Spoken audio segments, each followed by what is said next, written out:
Hi, this is Brian Kim. I'm going to share with you case number 267 in the Best Way to Do Cataract Surgery series. And the title of this series is not to suggest this is the best and only way, but to get you to think critically of your techniques so you can refine and hone your technique so that you can provide the very best for your patient.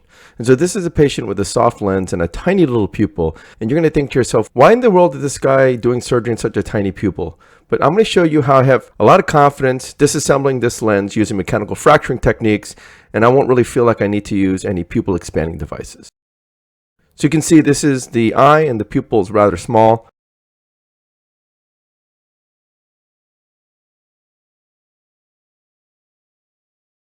I'm using the cotton tip to steady the eye. You can tell this is a left eye. This patient has somewhat of a strong Bell's reflex. I'm using the cotton tip to steady the eye, and this is a corneal marker which will help me to center and size the rexus, asking the patient to look down. And this is my paracentesis incision, first on the right side and then the left side, making sure I'm parallel to iris plane, which creates a nice corneal shelf, which will allow me to achieve a self-sealing incision. Using that cotton tip, I have a lot of control, being able to immobilize the eye so the patient doesn't have any unexpected movements. This is intracameral epinephrine, and then some dispersive viscoelastic to coat the corneal endothelium and to viscodilate the pupil. I'm going to twist the cannula within the incision for the Orlock technique so I can control the eye and turn the eye down in this patient with the Bell's reflex.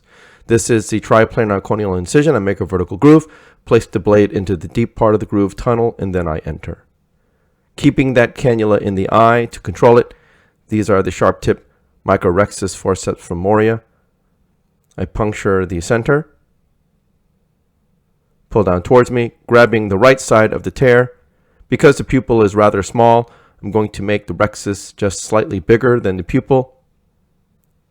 At least with a small pupil like this, you don't have to worry about radialization of your rexus. Having the cannula in the eye also gives me a lot of control in case the patient tries to move unexpectedly.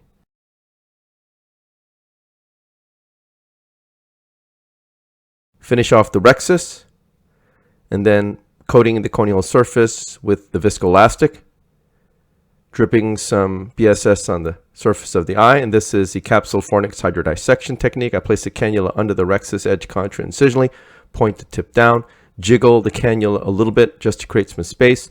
As I push BSS, I'm acutely aware of the pupil, making sure it doesn't come out of the wound.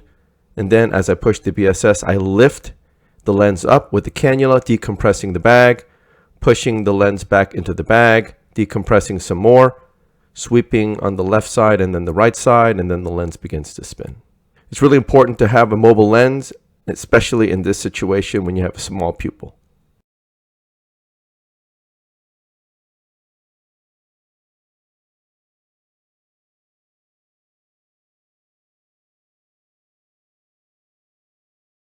Lifting the incision with the chopper, going in with irrigation off to minimize Descemet's trauma. And with this case, you're going to see very important to keep the phaco-tip in the central safe zone anytime you initiate vacuum and ultrasonic energy. So I'm going to slide the chopper under the rexus edge contra-incisionally, the phaco-tip vertically sub-incisionally, bringing the instruments together, and I fracture the lens in half. Sliding the chopper and pronating my hand, sliding it under the right heminucleus, hooking the peripheral lens, pulling it centrally toward the phaco-tip, and fracturing the lens against the phaco-tip as if it's a chalk beam block. Separating the lens pieces, sliding the chopper under the rexus edge under the first quadrant, using the chopper to protect the pupillary edge as I use a little bit of vacuum, hooking the peripheral lens one more time, and then using some vacuum to grab that first quadrant up, loosening the second quadrant, sliding the chopper under the rexus edge over that second quadrant, and then bisecting the lens, and then using some vacuum to remove the lens pieces.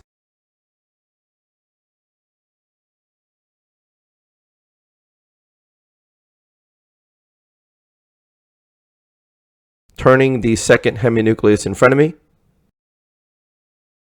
sliding the chopper under the rexus edge contra-incisionally, pulling the chopper centrally toward the phaco-tip, fracturing the lens in half against the phaco-tip. Using some vacuum to grab that third quadrant up, using some vacuum to grab that last piece up. Now it's nice and loose, getting around it with the chopper, fracturing it in half, grabbing that piece with a little bit of vacuum, loosening it up with the chopper, and then emulsifying the lens piece using essentially vacuum and just pulses of ultrasonic energy, but taking care to stay in the central safe zone the entire time, taking care not to grab the iris. And when you have a lot of lens material in this situation, the chances of grabbing the posterior capsule in this manner is going to be pretty low, since you have a lot of endonuclear pieces still left. So essentially the endonucleus has been removed. I'm going to start to remove the epinuclear material. You can see it's starting to tumble out of the eye.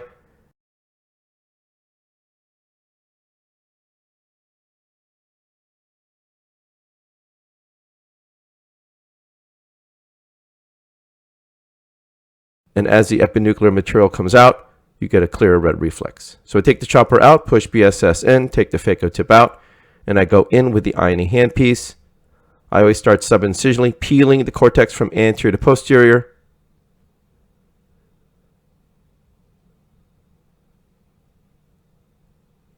Using that high vacuum to be able to peel the cortex off in a clean manner. Sweeping under the pupil and the rexus edge. Modulating with foot pedal control, making sure I don't accidentally grab the capsule. Switching to polish mode, polishing under the rexus edge more aggressively. As you can see though, that's a pretty clean bag, despite the small pupil. Polishing the posterior capsule subincisionally, but again, I don't see any remaining cortical material. I feel like this is a pretty clean bag. I don't normally pulse BSS in this situation since I can't see the rexus edge, so I go ahead and push some cohesive viscoelastic to fill the bag, taking care not to push too much OVD, which could cause the pupil to come out of the wound. So you don't want to put too much OVD, you don't want iris prolapse, so I'm very mindful as I take that eye in a handpiece out. This is a single piece acrylic lens. It's going into the capsular bag. I turn the eye away from me so I know that I can see the rexus edge nasally.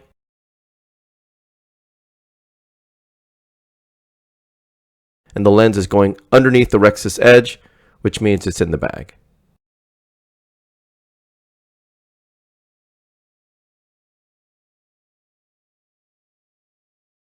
Go in with irrigation off, activate irrigation, making sure the leading haptic goes into the bag, disengaging the trailing haptic from the lens, tilting the lens, using a Lestra hook to help me turn the lens, removing viscoelastic from within the bag.